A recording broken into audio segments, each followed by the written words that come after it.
gentlemen, boys and girls, how are you feeling right now? You can only say good, great, or grace. How are you feeling right now? Grace. Thank you for your cooperation.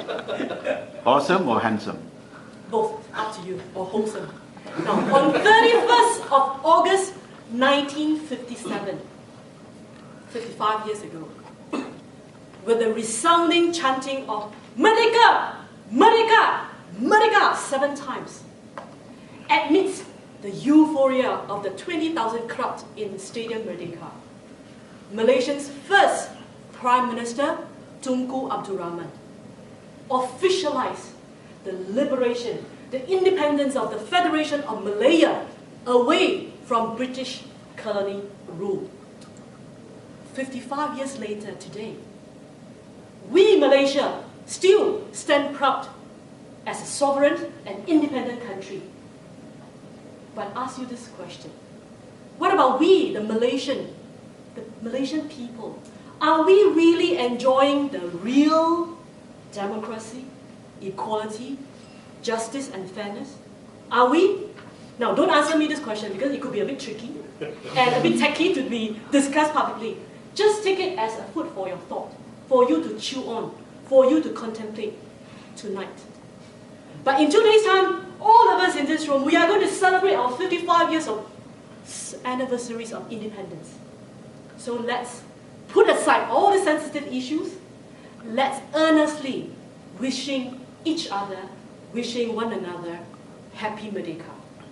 Now, in the true spirit and the style of Tunku Abdul Rahman, can we also chant or exclaim Happy Merdeka 3 times? Follow me.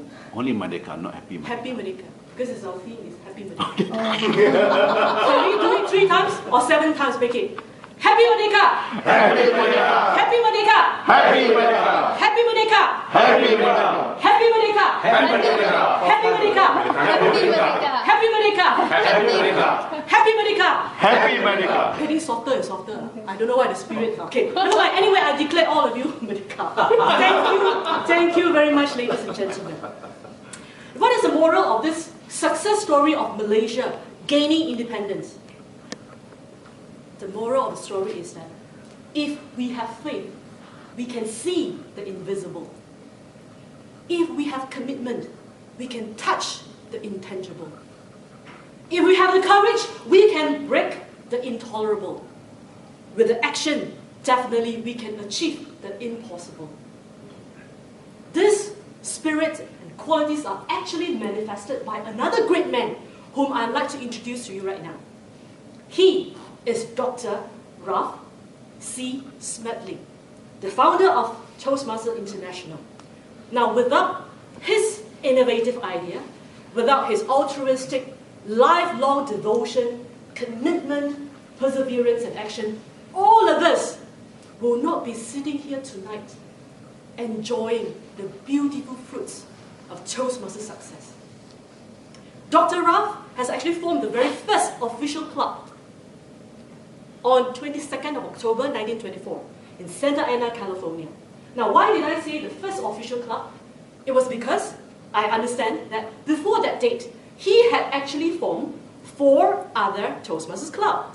3 in Illinois, 1 in California.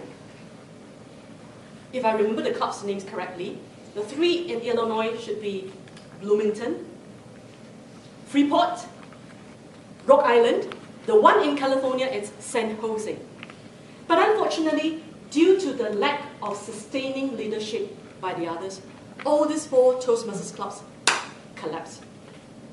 That shows how important it is to have a sustaining leadership.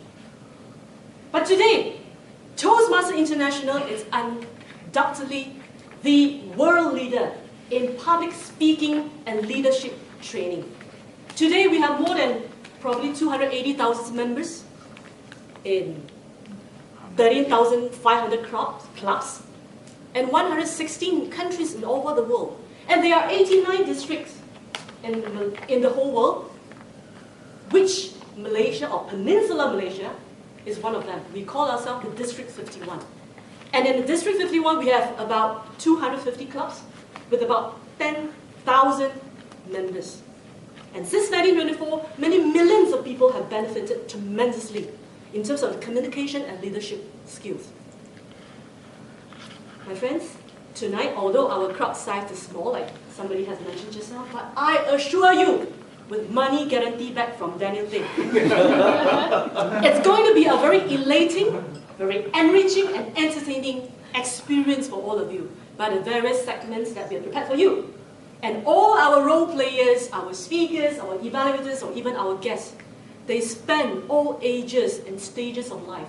Full range of Toastmasters experience, expertise, full of charisma, charm, style, skill, and sophistication. Am I oversaying it? Let us prove.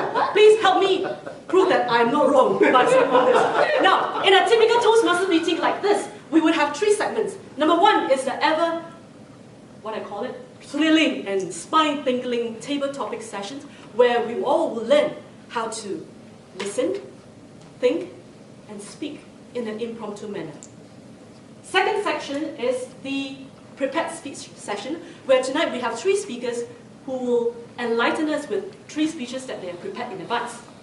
And last but not least, our climax of the meeting, it's an evaluation session where a team of very experienced and accomplished evaluators as well as role players, led by our awe-inspiring guy, General Evaluator Victor Ong, they will evaluate the entire meeting, all the speeches, all the role plays, and give us their invaluable feedback for improvement. But of course, our meeting will not be able to proceed on without other role players whom I would like to introduce them to you right now. First on my list is our grammarian. Can we welcome our grammarian, our language evaluator, Jacqueline, to introduce yourself?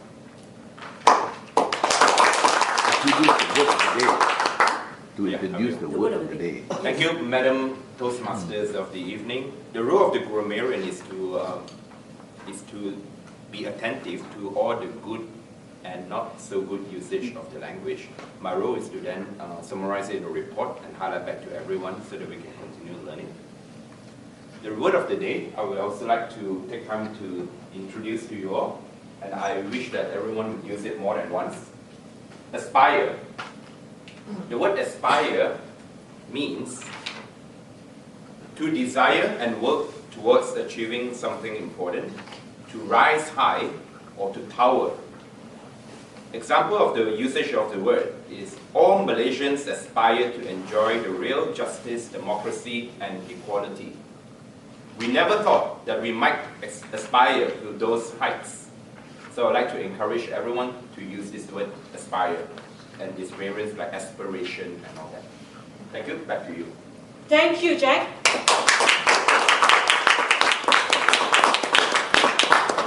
And I would like to aspire to inspire before I retire and expire. So I'm not too sure whether that could be counted as good usage of that usage. Anyway, thank you so much. And the second role player will be our art counter. Can we please welcome our art counter, Choi? Thank you, Madam Toastmaster. The purpose of the art counter is to aspire, not to perspire, to catch those who attempt speeches, to catch the words are, or ers, and to note when a speaker repeats a word or phrase such as I, this means, and those words that can sound annoying to listeners. Over to you. Thank you, Choi. And last but not least, please welcome our timekeeper, SL Ong. Thank you very much. As a timekeeper, the purpose of the timekeeping is to ensure that each meeting runs according to the schedule. In particular, the table topics session, assigned speeches, and evaluation sessions. Thank you. Thank you, SL. And before we move on, I'd like to check with Daniel. Is our first speaker, Mike Ting, coming?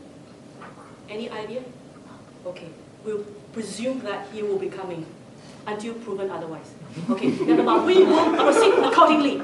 That we would like to kickstart the meeting by calling our invocation presenter.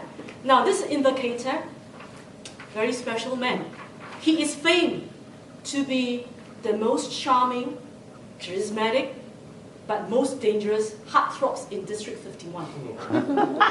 Being a heartthrob, he steals, he throbs, he breaks hearts of girls and boys also. So be careful not to result. Okay. And please welcome Invocator Jacqueline. With a friend like that, who needs enemies? But today